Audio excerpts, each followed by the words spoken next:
Bonsoir, bienvenue sur France 3 Haute-Alsace. Ce soir, nous sommes à Silisheim au collège épiscopal parce que cela ne vous a pas échappé. Depuis hier soir, les catholiques du monde entier ont un nouveau pape. Vous l'avez sans doute vu dans le journal régional, les différentes réactions en Alsace. Eh bien, ici aussi, cette élection n'a laissé personne indifférent. C'est bien la première fois qu'ils sonnent les cloches. D'habitude, à cet âge-là, les élèves se les font plutôt sonner, les cloches. Celle-ci annonce l'élection du nouveau pape François. C'est un honneur quand même pour le nouveau pape. Puis c'est la première fois que j'ai jamais vu cet endroit. Et alors ça procure une émotion ? Un peu, ouais. Ça se passe comme ça, au collège épiscopal de Silisheim. Même les drapeaux du Vatican flottent pour l'occasion sur la façade de l'établissement. Un collège placé sous la tutelle de l'archevêque de Strasbourg, mais géré par une direction laïque et un aumônier.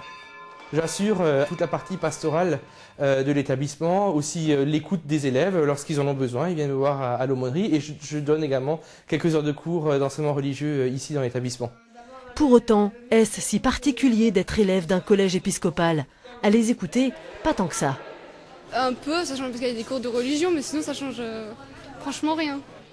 Rien, sauf qu'à midi, on respectait quand même le carême avec au menu une assiette de riz. Presque normal.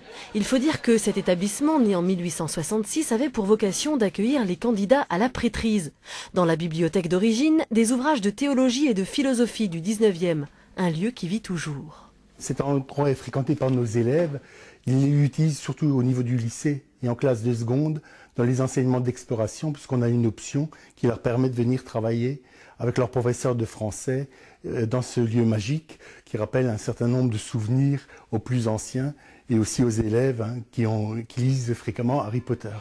Ils en ont de la chance, ces 1200 élèves. Pour eux, tout va bien. 98% de réussite au bac. Peut-être grâce aux prières qu'ils font dans la chapelle. Un bel endroit où même les anciens reviennent pour se marier. Comme quoi, quand on rentre au collège épiscopal, c'est pour y vivre une longue et belle histoire.